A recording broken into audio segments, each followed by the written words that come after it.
Hello, magandang umaga po sa ating lahat. Muli maraming salamat sa Panginoon sa pagkakataon na binigay niya sa atin upang tayo po ay magkasama-sama para sa pagpupuri at pagsamba po sa ating Panginoon. Yamang ngayon po ay araw ng linggo, muli po ay araw ng pagsamba at kaya tayo narito upang sambahin po ang ating Panginoon.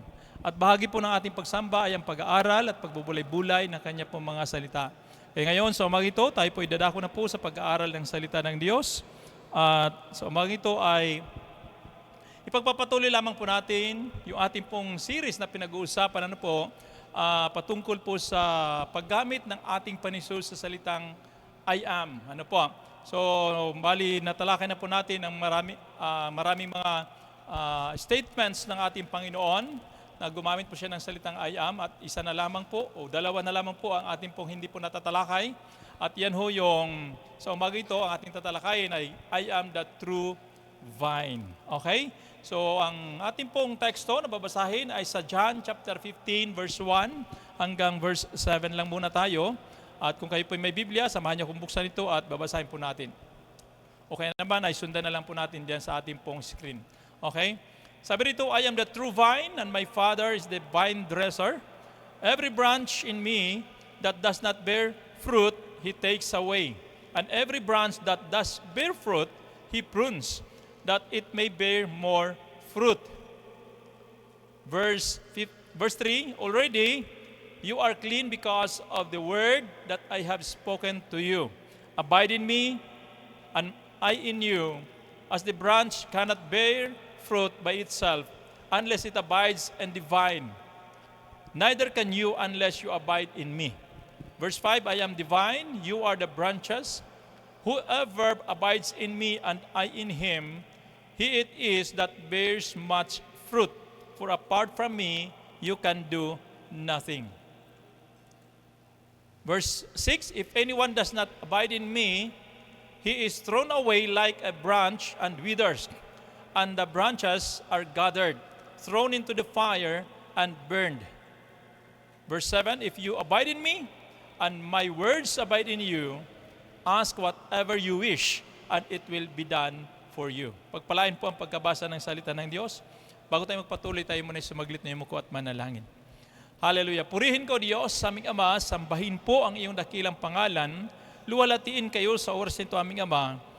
Kami po'y narito muli, dumudulog, lumalapit sa inyo, aming Ama, at kinikilala po namin ang iyong kapangyarihan at kapamalaan sa aming mga buhay. At inaamin po namin sa aming mga sarili, Ama, na wala kaming magagawa kung ikaw ay wala ho sa amin. Kaya sa inyo lamang kami lagi, lubos na umaasa, nagtitiwala, at ipinagkakatiwala po namin sa inyo ang aming buhay. Ipinagkakatiwala namin sa inyo maging po ang aming pag-aaral ng inyo po mga salita sa umagang ito.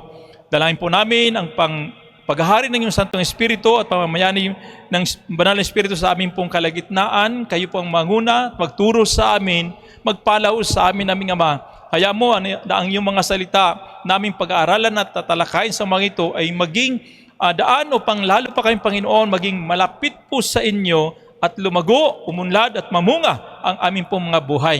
Salamat po, pagpalain niyo po ang mga salita mo sa aming mga buhay sa mga ito. Ang lahat ng ito ay samot dalangin namin sa inyo sa pangalan ni Jesus. Ang lahat ay magsabi ng Amen and Amen. Okay, purin po ang ating pong Panginoon. So sa ating pong pag-aaral, muli mga kapatid, alam po naman natin na ang ating pong tinatalakay ay patungkol po sa paggamit ng ating Panginoon ng salitang I am. So lagi po natin, inuulit-ulit po para lagi po natin naalala. Yung salitang I am ay isa sa mga pangalan ng ating pong Panginoon na ginamit po niya upang magpakilala siya sa bansang Israel doon sa mga Israelita.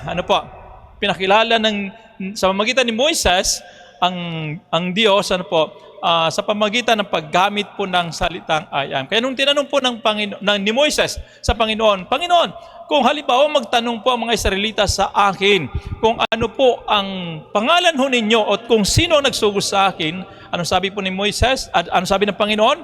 Sabihin mo sa kanila na ako ang nagsugo sa inyo. I am who sent you. Kaya yung salitang I am, at sabi doon, ikaw ay sinugo nga ni ako nga.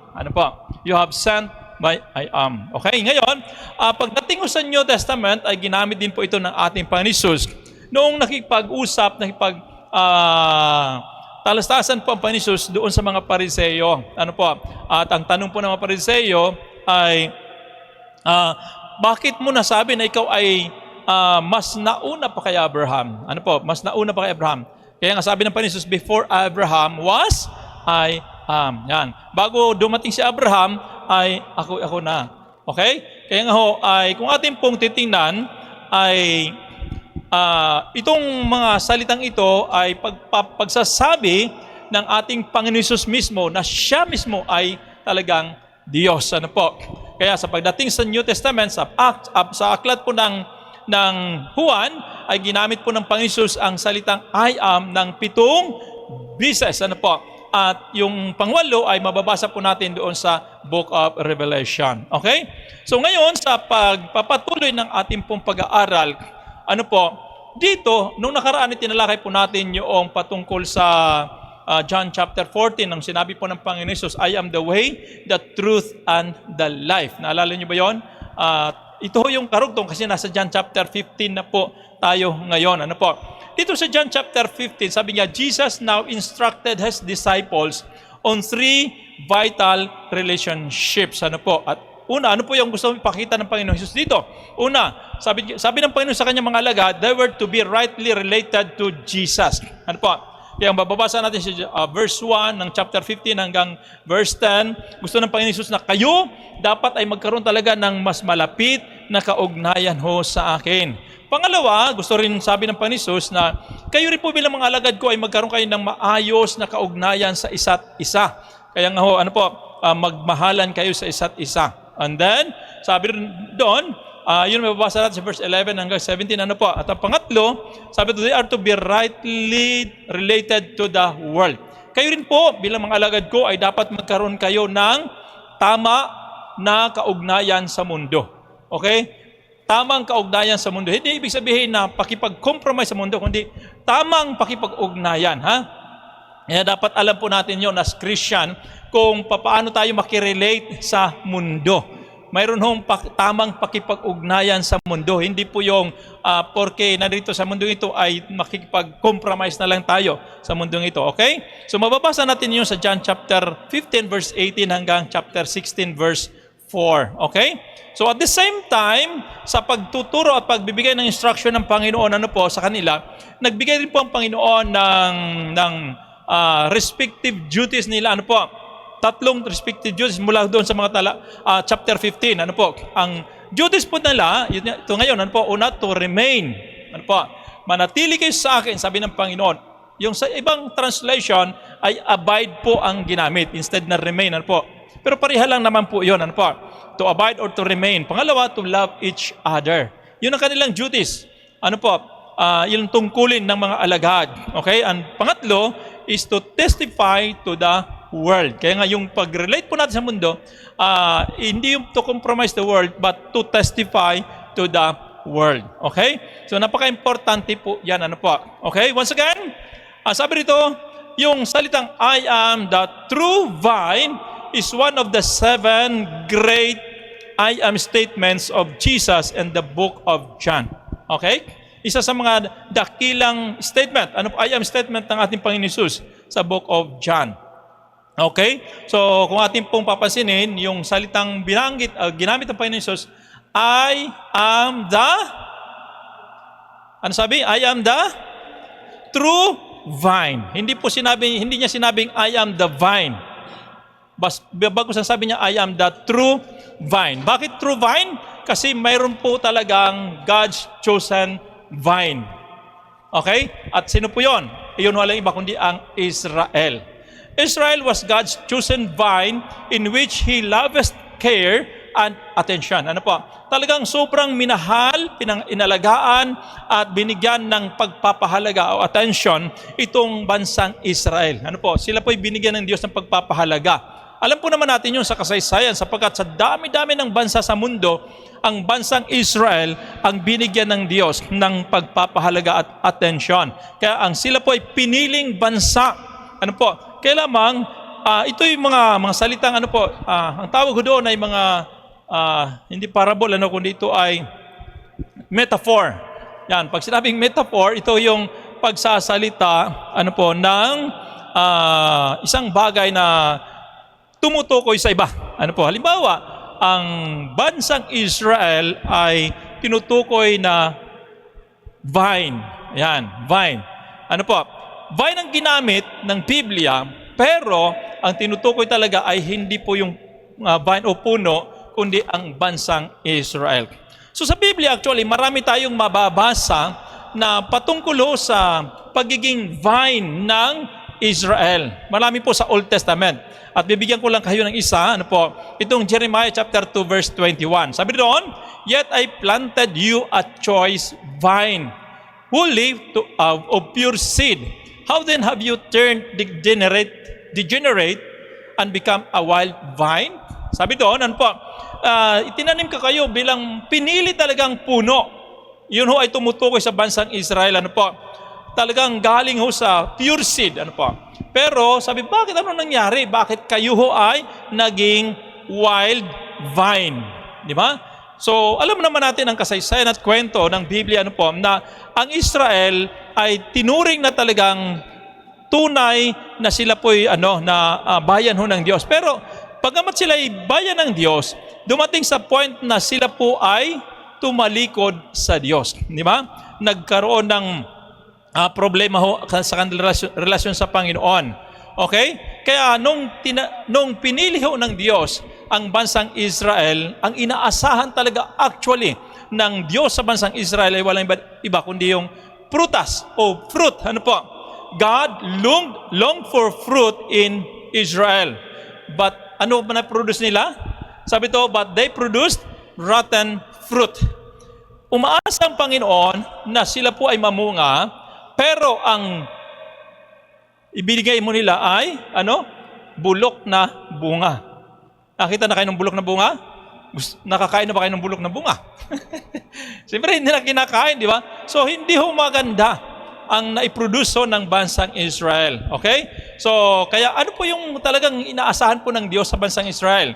Sabi dito, the fruit that God desired from Israel was, una, loving obedience, righteousness, and justice. Yan ho ang inaasahan na makita ng Diyos sa bansang Israel. Kaya lamang hindi nga ho nila na i-produce ito.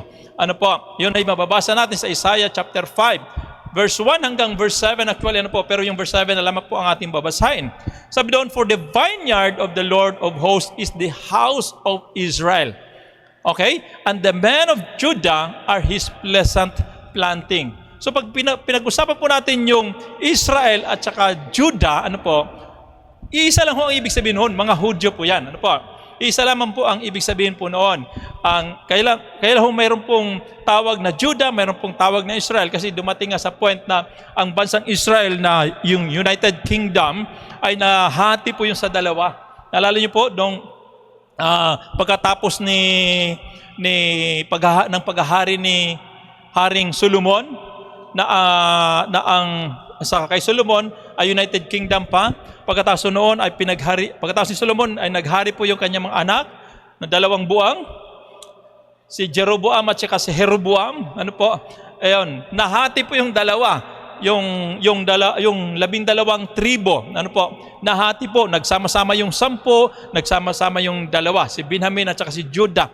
So yung 10 na tribo ay tinawag na Israel, yung 2 tribo tinawag na Judah. Yun ang naging capital ng Israel. So ngayon, ang nangyari, kung mababasa natin sa Bible, mayroon minsan Israel na tinatawag, mayroon din pong Judah na tinatawag. Pero tumutukoy pa rin po sa mga bansang ito, tumutukoy pa rin sa mga Hudyo. Mga Hudyo pa rin po sila, tumutukoy sa bansang Israel. So sabi rito, ang bansang Israel, sila po ay tinatawag ng Panginoon na house, vineyard. Sabi ito, "For the vineyard of the Lord of hosts is the house of Israel." Yung ubasan daw po ng Panginoon ay yung bansang Israel. At yung mga tao ng Judah, sila po yung mga itinanim ng Panginoon. Okay? And He looked for, hinahanap ng Panginoon sa kanila, sa mga Hudyo na ito? He looked for justice. And behold, bloodshed. Ang hinahanap ng Panginoon ay katarungan, pero ang ipinakita nila ay, dugo. yung pagdanak ng dugo. Sa hinahanap ng Panginoon, God looked for righteousness, but behold, an outcry. Di ba? Hinahanap ng Panginoon ng katuwiran, pero iyon puro hinagpis ang kanilang narinig ng Panginoon. Ano pa? So, ibig sabihin, wala hong naiproduce na mabuti ang bansang Israel. Okay? So, therefore, sabi nito, Jesus, the true vine, fulfills what God intended for Israel. So yung inaasahan ng Panginoon, dahil hindi po naibigay ng bansang Israel, ang ginawa, ang Panginoong Jesus mismo, ang siyang nag-fulfill po nito. Ano po? Kaya si Jesus dumating, at siya na po ngayon ang tumayo bilang true vine. Sabihin po natin true vine. Yan. Kaya nga dati ang Israel tinawag na vine, pero ngayon si Jesus nung dumating, sabi niya, I am the true vine. Okay? Mayroon pong diferensyon, yung vine at saka true vine. Ano po? Kaya si Jesus lamang po ang tunay na puno. Okay? So, nakakita na ba kayo ng ng puno na isang puno ng mangga, tapos nakadikit sa kanya yung puno ng santol. Yung santol ba ay magiging mangga dahil nakadikit siya? Hindi, di ba? Kaya alin ang tunay na mangga? Siyempre yung puno ng mangga. Kahit pa nakadikit yung santol doon, hindi pa rin siya magiging mangga. Di ba? So ganun po natin gusto ipakita. Kahit ikaw ay nakadikit lang doon, basta nakasandal ka lang hindi ka talaga nakaugnay, hindi pa rin masasabi na ikaw talaga ay tunay. Di ba? Kaya ang tunay ay talagang yung nakakonekta. Kaya nga si Jesus, siya lamang po yung tunay na puno na binabanggit po dito sa sa Book of John. So itong kwentong ito, yung tungkol sa vine and the branches, ito po ay tinatawag na metaphor. Ibig sabihin, ito po ay bagamat vine po ang pinag-uusapan, puno ang pinag-uusapan, pero ang tinutukoy ay walang iba kundi ang ating Panginoong Hesukristo. Okay? Ngayon, sabi ng Panginoon, kung ako ang puno, kayo rin naman ang mga sanga. O, di ba? Kayo mga sanga. Pero, kung may puno, okay? Kung may puno, mayroon din pong gardener. Okay? Kaya the Father, sabi ng Panginoon, I am the true vine, and my Father is the vine dresser. O kaya, my Father is the gardener. Yan. Kaya sabi the Father, as the gardener, desired fruit, which was mentioned 8 times in this chapter. So anong ninanasa ng gardener? Nakakita na ba kayo ng farmer? Di ba? Nasubukan nyo na ba magtanim sa inyo pong bahay? Yan. Di ba kapag nagtatanim tayo, ano ba ang iyong inaasahan sa tanim mo? Siyempre, mamunga. Di ba? Kaya naman kung hindi naman namumunga, bulaklak. Namumulaklak. O di ba? Yun ang inaasahan. Wala ka naman sigurong itanim ba, magtatanim ako para mamatay. Wala naman ganun. Wala naman ganun Magtatanim ako para ay malanta lang yung tanim ko. Wala naman ganun Ang pangarap lagi natin ay mamunga. So ganun din po ang Diyos.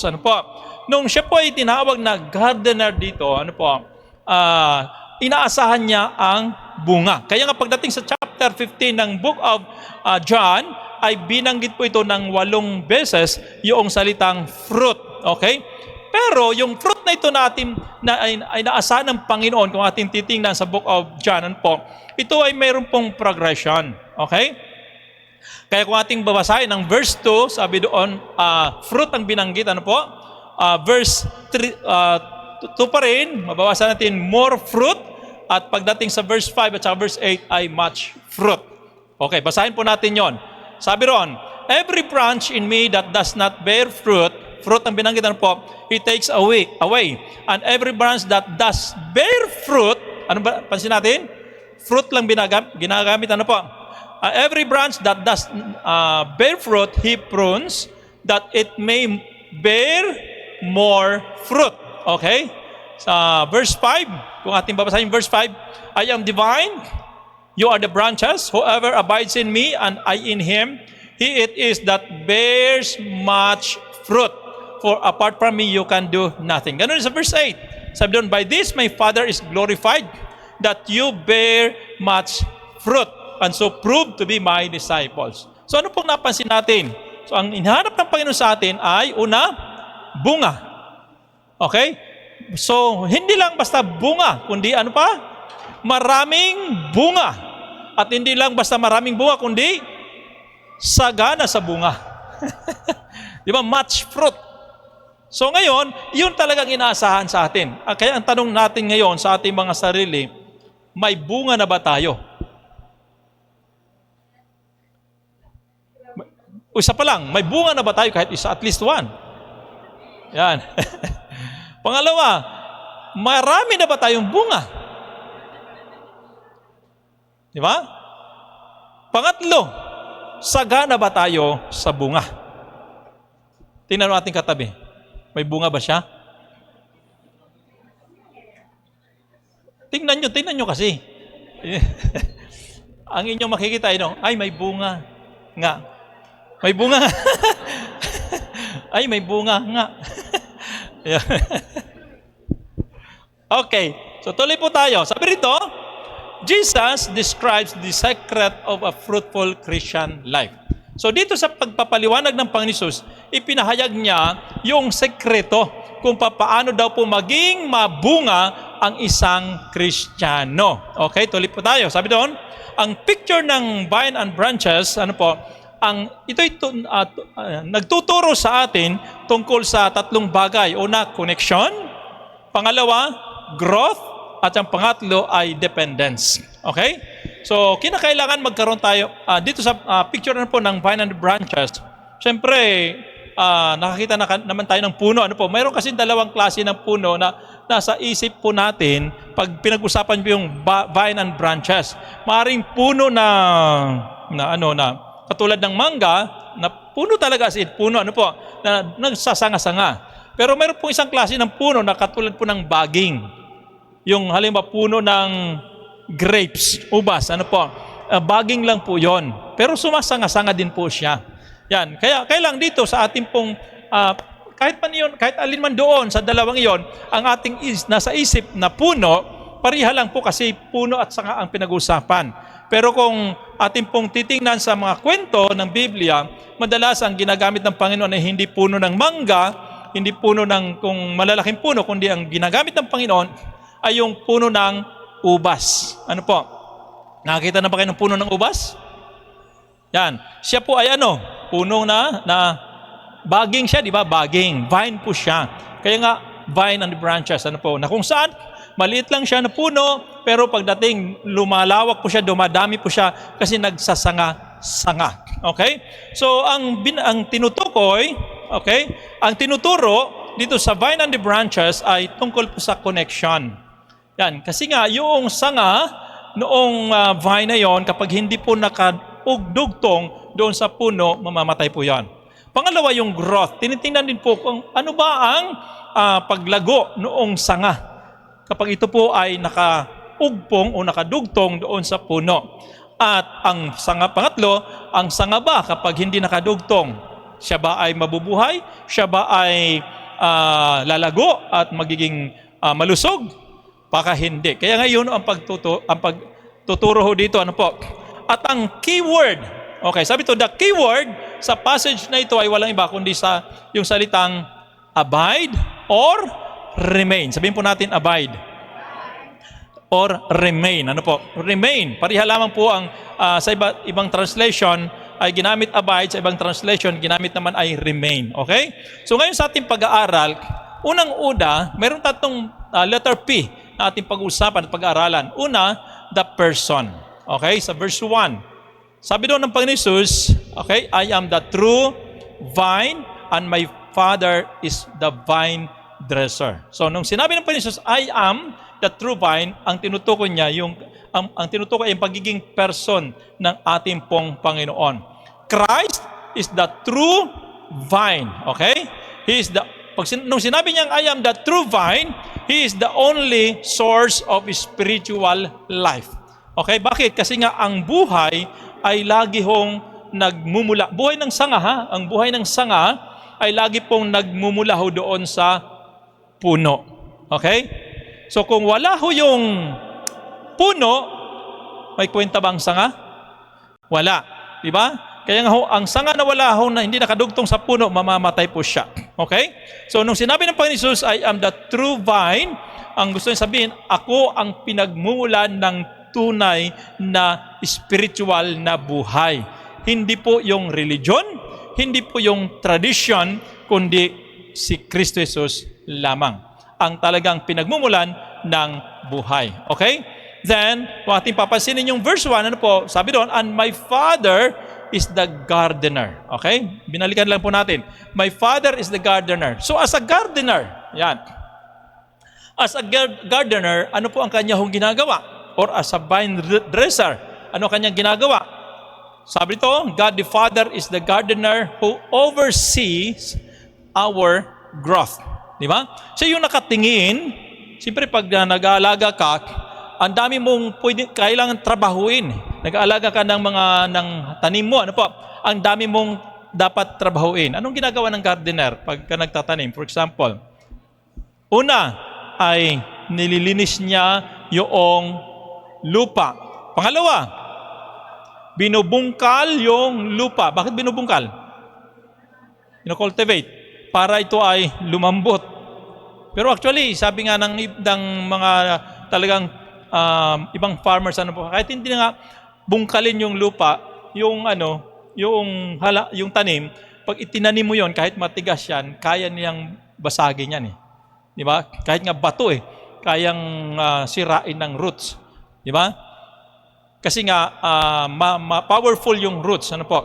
Pero kaya lang sa nakita naman natin sa mga farmers talagang binubungkal nila para yung halimbawa yung ugat hindi na nahirapan.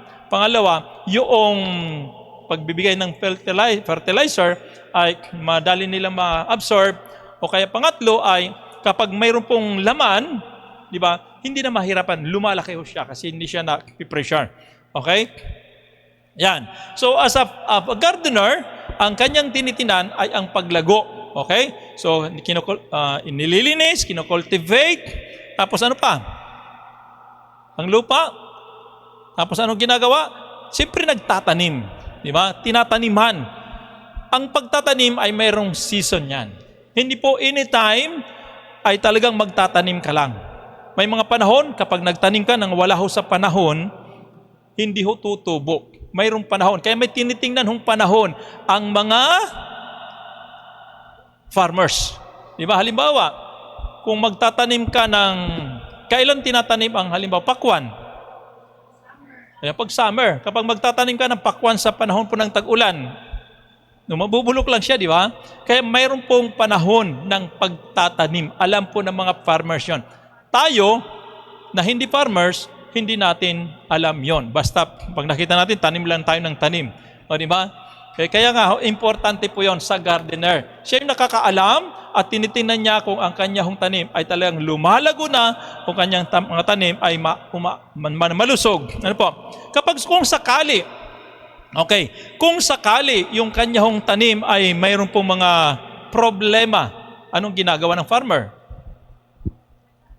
Yan. Inaalagaan niya yon. Nilalagyan ng fertilizer, ini-sprayhan ng mga insecticide kung kailangan. Di ba? So, lahat ng paraan ay gagawin niya para lamang maging malusog at magbunga yung kanyang tanim. So, kung ang Diyos ang siyang gardener para sa atin, tingnan natin kung ang Diyos ang gardener para sa atin, na siya pong nakatingin sa atin ng ating paglago, ano ang kanyang ginagawa? Tinitingnan niya kung ikaw bilang Kristiyano ay lumalago ka nga ba talaga? At tinitingnan niya kung namumunga ka nga ba talaga. Di ba? Mayroon tayong Diyos na siyang nagbabantay lagi ho sa atin. Nakatingin sa atin kung tayo po ay malago o hindi. Ngayon kapag hindi tayo malago, anong ginagawa? Yan, aalagaan tayo ng Diyos. Nangangalaga din po siya sa atin. Kaya mga kapatid, tandaan natin mabuti, hindi natin pwedeng sabihin na walang ginagawa ang Diyos. Ang katotohanan, He is actively working in our lives. Kahit pa man sa panahon na parabang sasabihin o hindi natin siya nararamdaman, hindi natin pwedeng sabihin na walang ginagawa ang Diyos sa akin. Bakit? Kasi hanggang ngayon hindi pa rin ako nagbabago.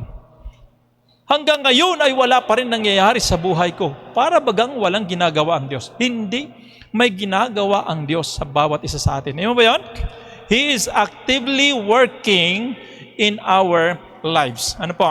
Talagang gumagawa at gumagawa siya. Okay? So, napaka-importante ng buhay po natin, na dapat nagsisimula ho sa ating Panginoon Jesus. Kaya nga, sabi ito, our life begins with the right person, na walang iba kundi ang ating Panginoong Hesus Kristo. Kaya napaka-importante niyan, yung pagiging person ng ating Panginoon. Bakit? Kasi nga, kapag hindi tayo nagsimula ho sa Panginoong Hesus, okay? Halimbawa, nakakilala tayo sa Panginoon o na-born again tayo, pero hindi naman totoo kasi hindi tayo nagsimula sa Panginoon eh. Di ba? May mga tao kasi na nasa simbahan, take note may mga tao na nasa simbahan hindi dahil sa Panginoon. Ano ang mga tinitingnan ng tao minsan? Una, dahil sa magandang simbahan. Pangalawa, dahil sa aircon ng simbahan. Pangatlo, dahil sa ando doon yung boyfriend, ando doon yung girlfriend. Pangapat, dahil ando doon yung kanyang mga magulang, ando doon yung kanyang mga mahal sa buhay. Diba? Panglima, ano pa? Dahil sa barka-barkada lang, sama-sama lang. Diba? Pero lahat ng iyon ay wala hong silbi, walang kwenta. Ang tama, kaya dapat ay nasa church ka dahil kay Jesus. So dapat tayo mga kapatid, nagsimula tayo dapat sa person na walang iba kundi ang ating Panginoong Hesus Kristo. Napaka-importante yan sa ating pong buhay. Ano po?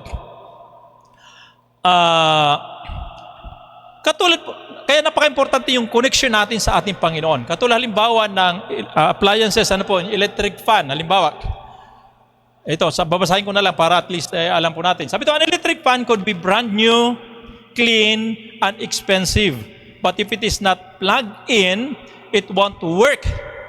Okay? Hindi po siya gagana. Diba? Nakita natin, ito electric fan na ito, kahit bago pa yan, kahit malinis yan, kahit ito ay mamahalin pa yan, pero kung hindi ito nakasaksak sa kuryente, sa saksakan, naka-plug in, gagana ba siya? Hindi. Bakit? Kasi nga wala hong kuryente. So mga kapatid, ang sinasabi nito, the problem is not the fan. Hindi problema yung fan kasi bago, expensive pa nga yan di ba? Malinis pa yan Pero ang problema kapag bakit hindi gumagana ay walang iba kundi yung connection. Di ba? Yun ang problema, yung connection. Kaya ganun din po sa atin. Kaya sabi nga ng lesson dito, we may have religious appearance, attend church, and know the scripture. But if we are not connected to Christ, there is no spiritual power. Di ba? Tama? Yan, kapag hindi tayo nakakonekta sa ating Panginoon, wala hong saysay ang ating buhay Kristiyano. Kahit pa umaattend tayo every Sunday, kahit para bagang reliyoso tayong tao, para bagang hindi makabasag pinggan. Kahit pasabihin po natin na tayo po ay magaling sa salita ng Diyos, sa Scripture, sa Bible, pero kung hindi talaga tayo nakakonekta sa ating Panginoong Hesus, wala hong kwenta ang lahat. Wala hong power ang ating pong buhay. Okay? So, yun ang sinasabi natin sapagkat sabi ng Panginoon na apart from me, you can do nothing. Wala kayong magagawa kung kayo ay hiwalay sa akin. Diba? Kaya importante yung connection natin sa Panginoon na siya pong person. Importante po yon. Ang person na binabanggit natin dito. Wala iba kundi ang ating Panginoon. For apart from Him, we can do nothing. Okay, number 2, na letter P ay yung the process. Okay? The process. Alam niyo po, sa buhay, sa vine and the branches, ay mayroon pong proseso ng paglago at pamumunga. Kaya nga sabi rito, every branch that bears fruit, He prunes. Okay? Ang mga sanga, okay, once again, sabi ng Panginoon, I am the vine, you are the branches. Sabihin po natin sa ating katabi, you are the branches.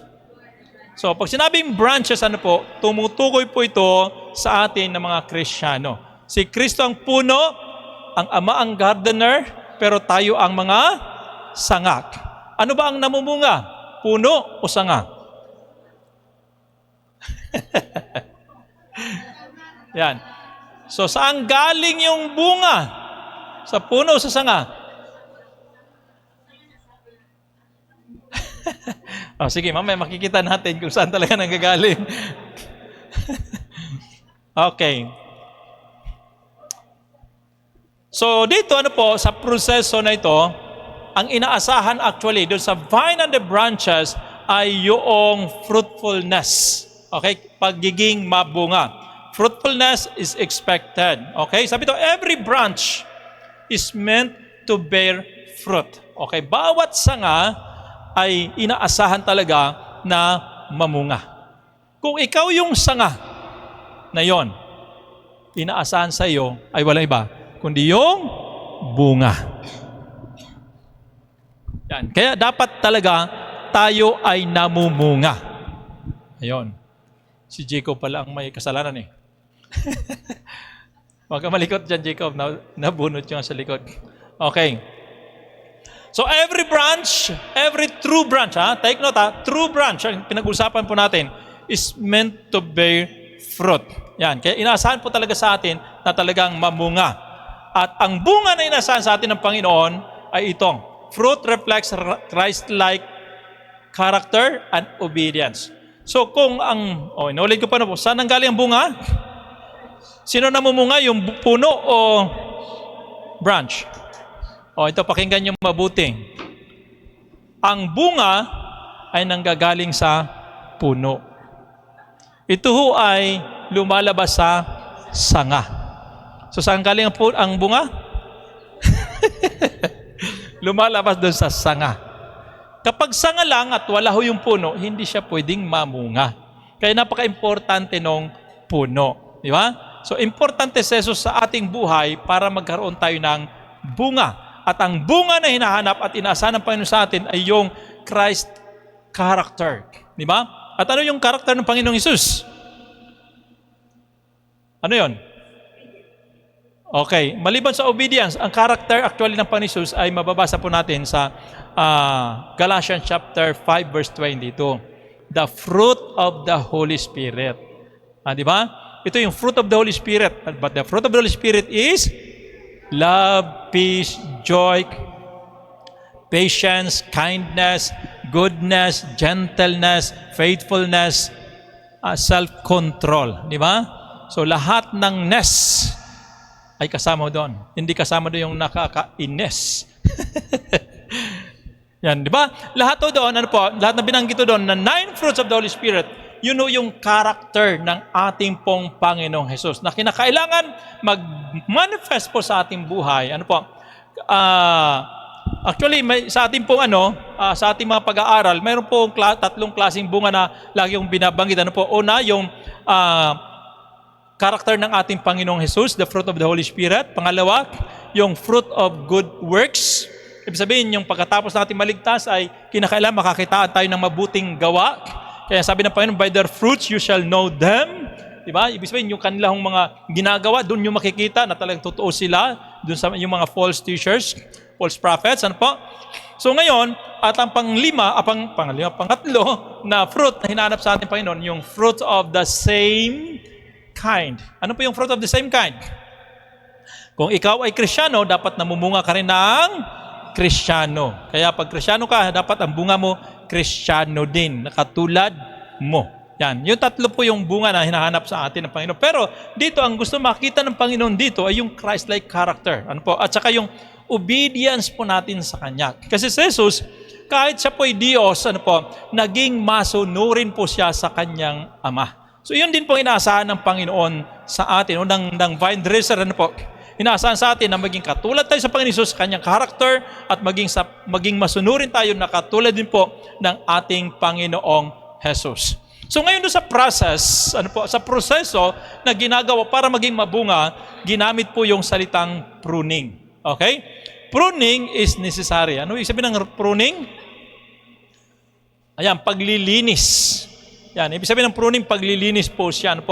Kaya lamang, iba ho ito, kasi ang nasa isip po natin, kapag paglilinis ang pinag-uusapan, ay nililinis natin pag marumi. Nililinis natin pag wala ng saysay, wala ng kwenta. Inaalis natin yon. Pero sa pruning, hindi po ganun. Ang tinatanggal yung kapaki-pakinabang pa. Alam niyo ba yon? Oo, sa farmer talagang ganon. Tingnan po natin. Kahit kapaki-pakinabang, hindi ho pinanghihinayangan para lang ho malinis. Okay. Sabi rito, pruning is painful but purposeful. Masakit ho siya, pero may kailangan ho gawin kasi may dahilan, may layunin ng Panginoon. Nakita ko minsan, napanood ko sa Facebook ba yon, na sa ibang bansa yun na nakita ko na yung dragon fruit, ang daming tanim dragon fruit nakahiliran ng ganyan, tapos namunga ho siya, marami pong bunga. Ano po, yung bunga niya, papalabas pa lang yung bunga ng dragon fruit, ang dami. So nakita ko yung farmer, yung nag-aalaga doon, pinagpipitas niya yung mga bunga kahit bubot pa. Pinagtatanggal niya yung mga bunga. Pero hindi lahat. Nagtira ho siya. Tinanggal niya yung marami, nagtira ho siya ng mga iilan. Ngayon nasa isip po, bakit sa tayo na hindi farmers, tayo na mga hindi farmers, manghihinayang tayo. Bakit kaya ginawa yon? Bakit kaya tinanggal? Sayang naman. Di ba? Ganun ang nasa isip natin. Sayang naman, ang dami sanang bunga. Pero bakit kailangan tanggalin? Ayon. Kasi ang tama, ang gusto ng farmer ay hindi lamang quantity, kundi quality fruit. Ikaw ba naman, bibili ka ba ng prutas na payat? Halimbawa, yung tawag doon, yung binibinta ni Strida. Hindi, yung isa. Lemon. Bibili ka ba naman ng lemon na walang katas? Siyempre hindi, di ba? Bibili ka ba naman ng cucumber na payat? O, di ba? Kinakailangan mataba, malusog ang iyong bibilhin. Makinis, di ba? Yun ang pinipili actually natin. Bibili ka ba naman ng apple na walang katas? Hindi masarap, matabang. Di ba? Kaya ang tinitingnan dito ng mga farmer ay yung quality, hindi lamang yung quantity, kundi quality noong prutas.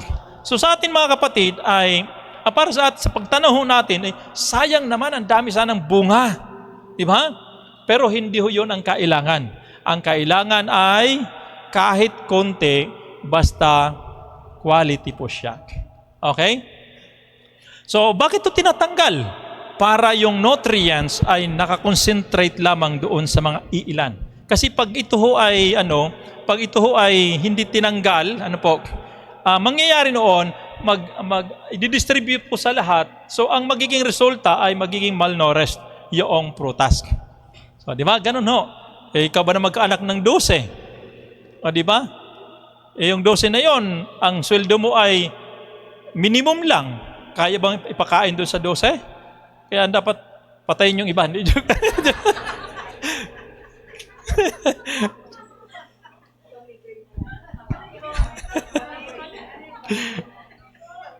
Baboy. Mga kapatid, kinakailangan yung quality. Yung kayang suportahan, buhayin, di ba? So ganoon din po sa ganoon din po sa farmer, po. So hindi totoo 'yan. Hindi, wag yung papatayin yung anak niyo, ha. Okay, kaya sabi ito, pruning is painful but purposeful. Kahit inakala natin maganda pa, okay pa siya, pero kinakailangan tanggalin. Yan, minsan yan nagtingin din ako sa kamatis Di ba? Yung kamatis pag tumubo ng ganun, may mga sanga-sanga ng ganun. Nung pinag-aaralan ko sa YouTube, sabi nga, kinakailangan itong mga sanga nito, tanggalin ho yan, tanggalin po yan. So ang natitira na lang yung isang diretso, yung palay, doon mamumunga talaga siya ng quality na bunga. Hindi doon sa mga sanga-sanga. Pero sa akin, sabi, sayang naman, sana mamumunga din ito, mamumunga din ito. Di ba? Pero hindi pala. Di ba ganun, no? So kaya mga kapatid, ganyan ho sa Panginoon. Kaya mayroong tinatawag na pruning, kung tawagin po. So sabi daw, growth happens through God's process, not our comfort. Okay? Ang paglago natin ay nangyayari sa paraan ng proseso ng Diyos. Ang Diyos ay may proseso na ginagawa sa ating pong buhay. At yan ho ang tinatawag na pruning, na kung saan minsan ay masakit, pero kailangan mangyari. Kailangan gawin ng Panginoon para sa ating paglago at pag-unlad. Okay? Tanong ko lang, nasubukan niya na bang na-prune kayo? Nasubukan na bang linisin kayo ng Panginoon?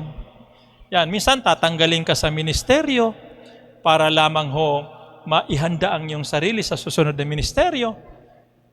Masakit dahil mahal mo, pero kailangan. Diba? Minsan ay papaluin ka para lamang matuwid ang buhay mo. Diba? Marami hong paraan ng Diyos na pagpuprune po sa atin. Okay, titingnan natin mamaya. So itong illustration, basahin ko na lamang. Farmers cut off healthy-looking branches. Sabi doon, tungkol sa pruning ng mango or kaya grapevine, ang mga farmers daw po, kanya hong tinatanggal yung mga healthy-looking branches. Ba? Healthy-looking branches. Malulusog pa siya, okay pa siya. Pero tinatanggal po ng farmers yon. Okay? Bakit? Sabi to, to an untrained eye, pruning looks like damage. Para sa atin na hindi nakakaalam, yung pagpuprune ay para bagang sayang. Sayang. Pero sa farmers, sabi na nakakaalam, less branches, more fruit. Yan, kukunti lang ang sanga, ay marami hong bunga. Kaya kung tayo ay kukunti lang, inasahan sa atin, maraming bunga. Yung marami, kukunting bunga. So, depende po yun. Hindi po ganun yan po. Ang sinasahan sa atin ng Panginoon, kahit konti, ay basta marami ang bunga. Okay? Alam ng farmers yon. Anong lesson? Sabi ito, God sometimes removes good things to make room for better fruits. Okay? Minsan tinatanggal ng Panginoon yung mga mabubuting bagay sa buhay po natin para lamang mabigyan ng daan yung pinakamabuting bunga. Tulad halimbawa ng habits natin. Minsan ang ating pong ugali, inaalagaan natin Pero kinakailangan po itong tanggalin minsan ng Diyos. Kung sa akala mo ay tama ka, pero sa tingin ng Diyos ay mali ka, tatanggalin ng Diyos yan. Okay, ano pang tinatanggal ng Panginoon? Halimbawa, relationships. Isa tinatanggal ng Panginoon. Kung ang hadlang sa paglago mo ay ang iyong mga mahal sa buhay, asawa mo, halimbawa, hadlang sa paglago, tatanggalin yan. Patay ka. Kung ang girlfriend mo ang hadlang sa paglago mo, tatanggalin yan ng Panginoon. Kung ang boyfriend mo ang hadlang sa paglago mo, tatanggalin ng Diyos yan para lang lumago ka. Diba? Kung ang anak mo ang dahilan, kung baka hindi ka lumalago, hindi yan tatanggalin ng Diyos yung anak mo. Ikaw tatanggalin. Hindi.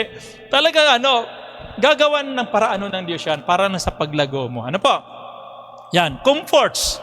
Kung ang dahilan ng inyong paglago, na hindi paglago ay ang iyong comfort, yung bahay mo, halimbawa, hindi mo maiwanan yung bahay kasi komportable ka doon. Hindi ka makapunta sa church. Bakit? Kasi mas maganda pa bahay mo kaysa sa church. Tatanggalin ng Diyos yan. Yeah? Kaya, alam mo naalala ko kasi, mayroong ang lesson yun sa aming pong buhay. Naalala ko kasi dati, laging binabanggit ng misis ko talagang gustong-gusto na niya yung bahay namin doon, sa Indang, kasi yun ang komportable kami doon, malaki yung bahay namin doon, ganda ng CR, sabi niya ng mga tao, pagpupunta doon ay pwede na matulog sa CR. Yun ang, parang baga sa amin ay okay na kami doon. Yun doon, komportable na baga kami doon. Ano po? Mantakin mo, may mga tanim kami doon, nakapag-aani kami ng mga tanim doon, dami mga prutas doon. Kaya talagang ganda ng kalagayan namin doon. So dahil yun ang comfort namin, inalis ng Panginoon. Nilagay kami doon sa tabi ng ilog. Tabi ng sapa. Well, mga kapatid, minsan yung comfort na yon na kinakailangan alisin. Ano po? Para lang ihanda para sa mas maganda pa. Okay? Ano pa? even ministry, sabi to, maging mong ministeryohon natin ay minsan kailangan hong tanggalin sa atin para lang sa pinakamagandang ministeryo. Diba? Kaya mga kapatid, minsan masakit. Minsan masakit. Ano po? Halimbawa sa akin, pastor po ako. Nagsimula ako magpastor sa Pasay. 18 years pa ako nagpapastor doon. Hindi naman ako, umalis ako doon, pero actually, kung pinag-iisipan ko po, ang Diyos po ang nag-alis sa akin doon. Bakit? Kasi nga, hindi po dahil sa mga pangyayari, kundi mayroon pong panibagong plano ang Diyos sa akin. Kasi kung hindi ako inalis doon sa Pasay, hindi magkakaroon ng church sa Las Piñas. Di ba? Mayroong panibagong ministeryo.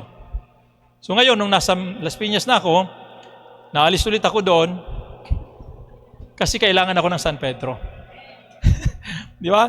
Kaya nakarating ako dito sa San Pedro. So, lahat ng bagay ay, alam niyo po, love na love ko yung Las Piñas.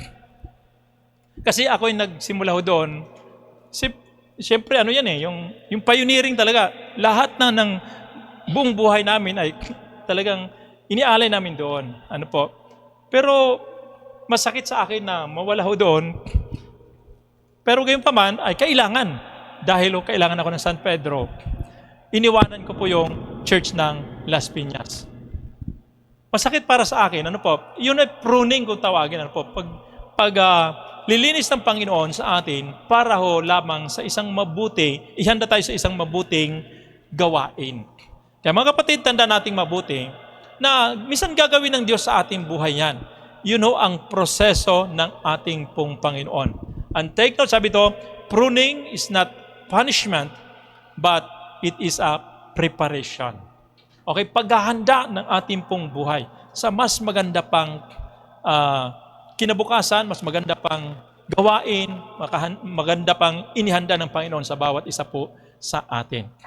Kaya kung ikaw, halimbawa, ay naalis sa isang ministeryo, huwag mo nga mag-alala kasi mayroon pang inihanda sa iyo ang Diyos na mas magandang ministeryo. Yan. Yan ang lagi nating tingnan sa ating pong Panginoon. So mayroon pong proseso, mga kapatid. May proseso ang ating pong buhay. Okay, tingnan natin, pangatlo sa pag-aaral natin, the power. Anong power? The power of abiding. Ano po? The power of abiding po ito. Sa verse 4 hanggang verse 7. Sabi ito, he who abides in me bears much fruit. Okay, take note ha. Kapag hindi ka nakakonekta sa puno, hindi ka mamumunga at hindi sasagana ang bunga.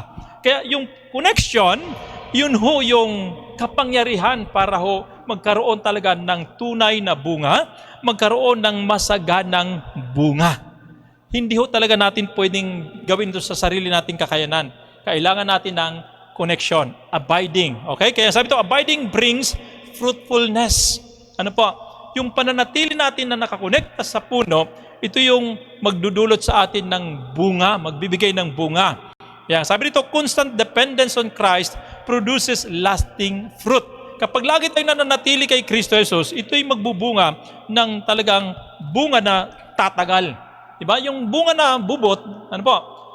Ang bubot na bunga ay nangyayari kapag kapag yung sanga ay walang maayos na connection doon sa puno. Tama, di ba? Ganun ang nangyayari. Kaya kinakailangan, lagi nakadepende yung sanga doon sa puno para magkaroon ng talagang tumatagal na bunga. Talagang bunga na talagang magmamatured po siya. Okay? So, pangalawa, sabi ito, abiding brings prayer power. Okay? Kapag tayo po'y lagi nakakonekta sa puno, sabi ito, yung panalangin natin ay magiging powerful. Bakit? Kasi nga, yung ating pong panalangin ay ma-align doon sa kalooban ng Panginoon. Di ba? Kasi nga, saan dumadaloy ang nutrients? Siyempre, galing po sa ugat, patungo po sa puno, patungo po sa sanga, patungo po sa bunga. Di ba? So, mayroon pong proseso po siya. Kaya kinakailangan dumaan lagi doon sa puno. Okay? So, napaka-importante na makita natin ito. Kasi nga, sabi ng Panginoon, for apart from me, you can do nothing. Kaya kung wala ho tayo sa Panginoon, walang connection talaga sa Kanya, wala rin po tayong magagawa. No lasting impact without Him. Sabi rito, ano po? So the Christian life is lived by the power of abiding, not human effort. O pakinggan nyo naman natin mabuti. Ang buhay Kristiyano, ito ay ipinamumuhay sa kapangyarihan ng pananatili kay Kristo Jesus. Hindi po yun sa pagsusumikap lang natin. Kaya minsan, kahit anong gawin mo na magbago, kahit anong gawin mo na talagang maayos ang buhay, kung wala kang connection kay Kristo Jesus, hindi mo mababago buhay mo. Di ba?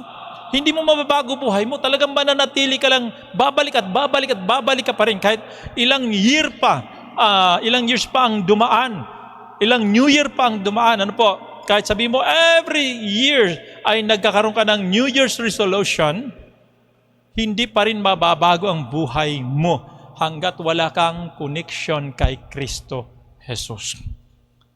Kaya huwag kang magtataka kung hindi nagbabago buhay mo. Mag-isip ka, baka ako hindi pa nakakonekta talaga sa puno. Kasi sa connection sa Panginoon, doon ho magkakaroon ng tunay na kapangyarihan ng pagbabago ng ating pong buhay. Kaya hindi human effort ang kailangan. Ang kailangan ay abiding in Christ. Okay? Halimbawa, sa battery. Ito, mayroon pong illustration dito. Phone battery. Sabi rito, a phone slowly dies when not charged. Okay? Ang battery po ng cellphone, unti-unti siyang nagdi-discharge. Ano po? It doesn't shut down instantly. It drains little by little. Unti-unti siya na nababawasan. Okay? Ano pong lesson?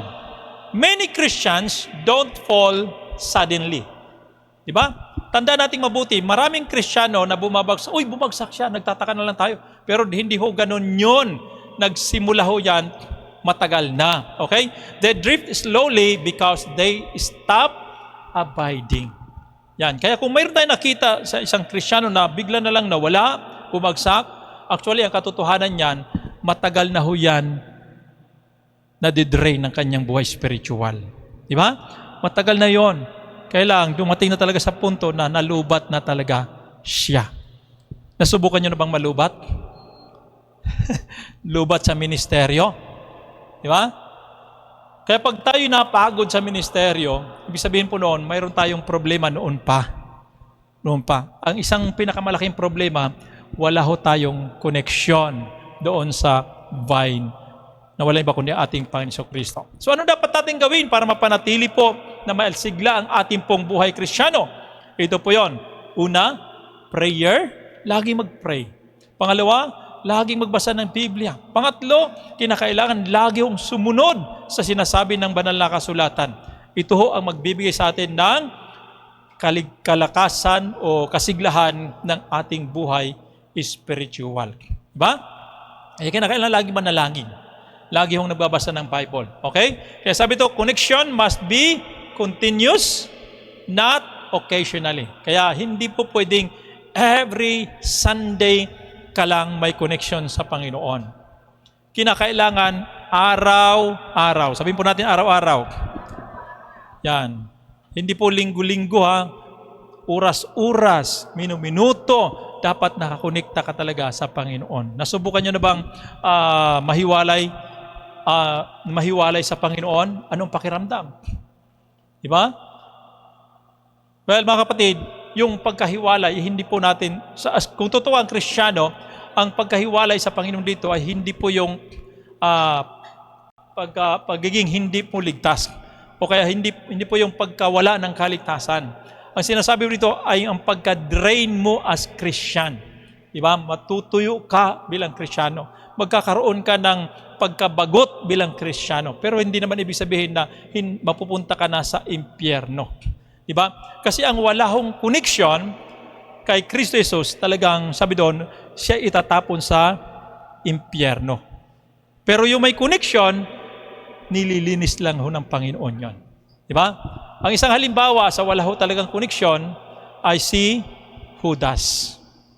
Kasama ni Kristo, pero walang connection kay Kristo. Hindi talaga siya nakakonect. Hindi talaga siya nakakabit sa puno. Kaya ano nangyari? Siya ho ay natanggal pa rin. Diba? Kaya hindi po porke ikaw ay nakadikit sa puno, ay katulad ka na nung puno. Kinakailangan nakakonekta ka doon sa puno. Diba? So yun mga kapatid ang gusto natin ipakita. So sa ating pagtatapos, sabi nga, Jesus is the person we trust. God works through the process of pruning. Fruitfulness comes from the power of abiding. Okay? So yun po ang ating pong nakitang lesson. Ano po doon sa ating pong pag-aaral? Si Kristo Jesus lamang ang person na pwede po natin pagtiwalaan ng ating pong buhay. At ang Diyos, dapat natin makita na siya po ay gumagawa sa atin sa isang proseso. At anong proseso na yon? Iyon ho ay tinatawag na pruning. Okay? At sabi to, ang pagbunga, kaya pinuprune para mamunga ng sagana.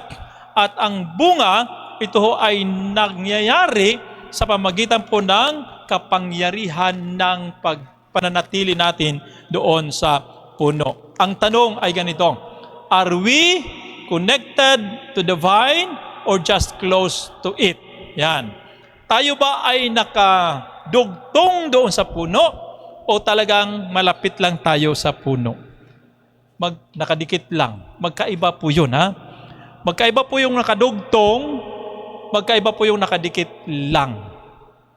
Yung nakadikit lang, wala hong buhay galing sa puno.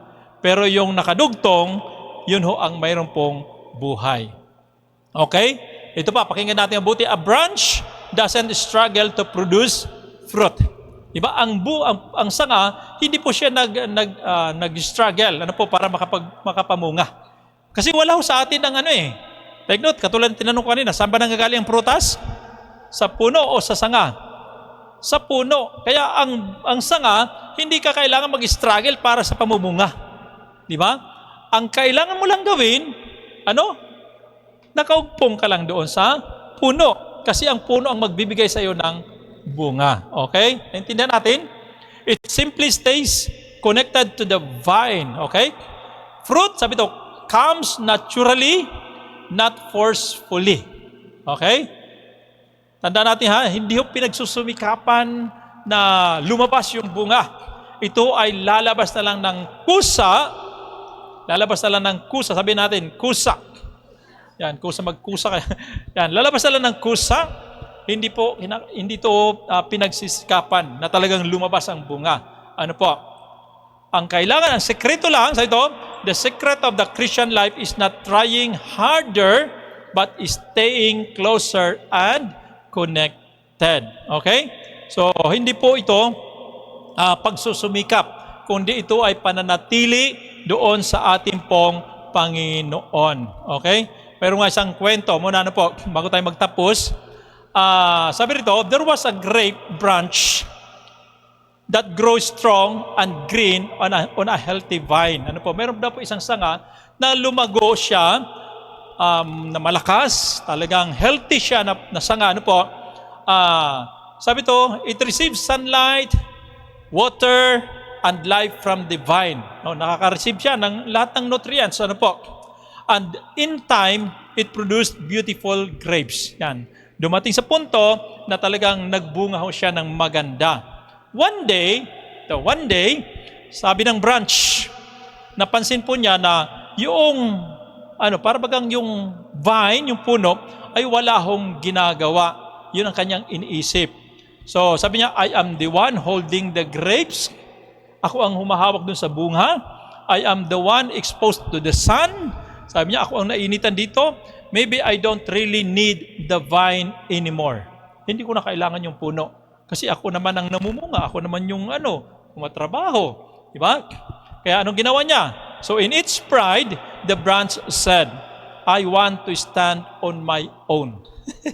Sabi po ng sanga, ay tatayo na lang ako sa sarili ko.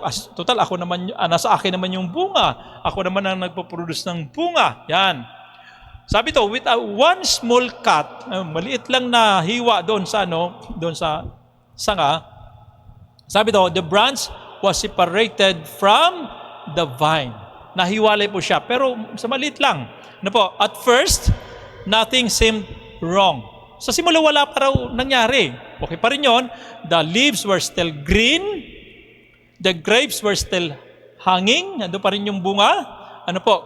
But after a few days, the leaves began to curl. Ano po? Nagsimula ng manguluntoy yung leaves. Ano po? Tapos yung bunga, the grapes shriveled. Ano po? Natuyo na. Ano po? And the branch dried up. So ano po natin nakita? Anong nakita natin? Hindi ho agad-agad. Nagsisimula po siya after a few times. Di ba? Only then the branch realized the truth. Doon lang niya na-realize ng branch. Ano po? The life it thought was its own had been coming from the vine all along. Nasa isip niya na yung talaga ang talagang buhay ay wala ho sa akin. Ando doon lamang talaga galing sa puno. Lahat galing ho sa puno. So, disconnected from the vine, it had no strength, no fruit, and no future. Kapag tayo po ay hindi nakakonekta sa puno, wala ho tayong lakas, wala tayong bunga, at wala ho tayong mabuting kinabukasan. Anong sabi ng Panginoon muli sa John 15 verse 5? I am the vine, you are the branches. He who abides in me and I in him bears much fruit. For without me, you can do nothing. Di ba? Yun ang sabi po ng ating pong Panginoon. So, sabi dito, the branch does not produce life. Take note ha, the branch does not produce life. It receives life. Tumatanggap lang siya ng buhay. So, we don't create spiritual power. We depend in Christ. Fruit is the result of connection, not effort alone. Take note ha, ang bunga, hindi po ito resulta ng ating pong effort. Ano po? Ito ay resulta ng ating pong connection sa ating pong Panginoon. Kaya parang sinasabi po dito, even activity without abiding leads to dryness. Ano pa? Kahit ano pang sipag natin sa ministeryo, di ba? Kahit anong pang ginagawa ho natin, kapag wala ho tayong connection sa Panginoon, mabuburing lang tayo, manunuyot lang din po tayo. Di ba? Ayun sinasabi dito. Dahil sabi ito, separation may not show immediately, but it is always deadly. Di ba? Yung pagkahiwalay, hindi ito agad-agad nakikita. Pero ito ho ay nakamamatay. Okay?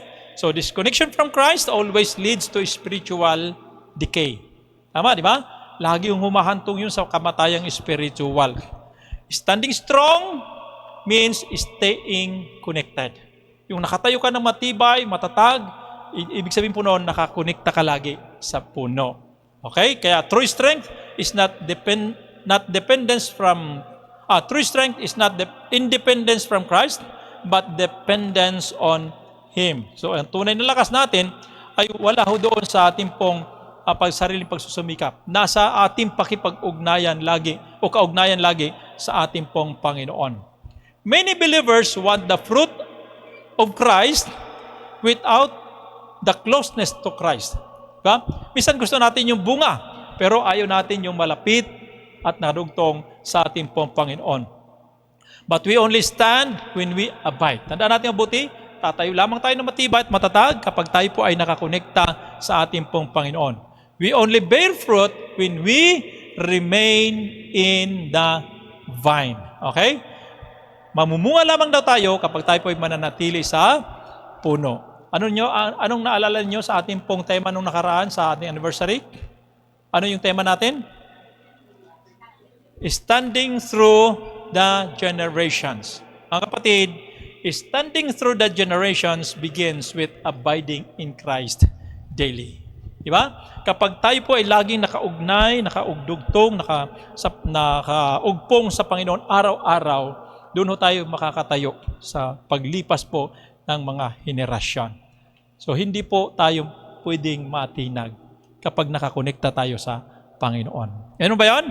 Palakpakan natin ang ating Panginoon sa oras na ito.